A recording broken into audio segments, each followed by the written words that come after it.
السلام علیکم ناظرین۔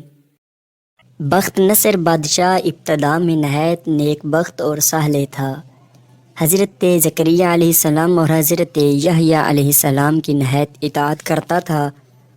اتفاقاً اس نے ایک عورت سے نکاح کیا جس کے ہمراہ ایک نہایت حسین و جمیل لڑکی پہلے شوہر سے تھی۔ جب وہ لڑکی سن بلوغت کو پہنچی تو بادشاہ اس کی بہار حسن دیکھ کر فریفتہ اور دیوانہ ہو گیا۔ اس کی ماں کو پیغام دیا، وہ بہت خوش ہوئی، مگر دل میں یہ اندیشہ پیدا ہوا کہ بادشاہ پیغمبروں کا مطیع و فرمان ہے اور ایسا نکاح اللہ کے پیغمبروں کی شریعت کے خلاف ہے، وہ کیوں اس کام کی اجازت دیں گے؟ اس لیے بادشاہ سے کہا تم اس کا حق مہر ادا نہ کر سکو گے۔ بادشاہ نے دریافت کیا کہ کیا حق مہر ہے اس کا؟ جو کچھ کہو گی میں دوں گا۔ عورت نے کہا کہ اس کا حق مہر تمہارے دونوں پیغمبروں کا سر ہے، اگر تم یہ حق مہر ادا کر دو گے تو لڑکی حاضر ہے، ورنہ اس کا نام بھی مت لو۔ بادشاہ کہنے لگا یہ پیغمبر ہمارے دشمن نہیں ہیں بلکہ ہمارے خیر خواہ ہیں اور ہمارے لیے دعا گو ہیں۔ ان کو بے جرم قتل کرنا ظلم عظیم ہے، اس کے علاوہ جو مانگو جو حق مہر ہو مجھے منظور ہے۔ عورت نے کہا اس کے علاوہ اور کوئی حق مہر نہیں۔ بادشاہ نے ہوائے نفسانی سے مغلوب ہو کر فوج کو حکم دیا کہ دونوں بے گناہوں کا سر کاٹ لاؤ۔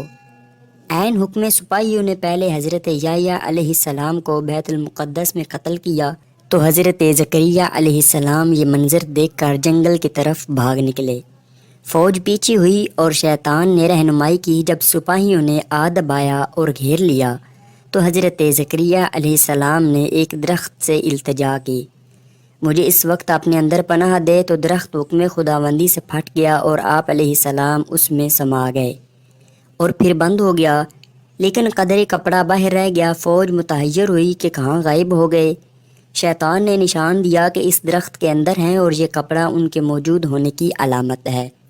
پھر شیطان نے آرا کی ترکیب بتلائی، درخت چیرا گیا۔ جب آرا کی نوبت سر پر پہنچی تو حضرت زکریا علیہ السلام نے سسکی بھری۔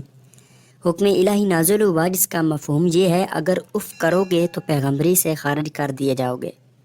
تم نے غیر سے کیوں پناہ مانگی؟ اگر ہم سے التجا کرتے تو کیا ہم پناہ نہیں دے سکتے تھے؟ اب اس کا مزہ چکھو اور چپ سر پر آرا چلنے دو۔ قرضے کے سر سے پاؤں تک جسم چیرا گیا اور حضرت زکریا علیہ السلام نے دم نہ مارا۔ جب دونوں پیغمبر اس بے دردی سے قتل ہوئے تو غضب الہی نازل ہوا۔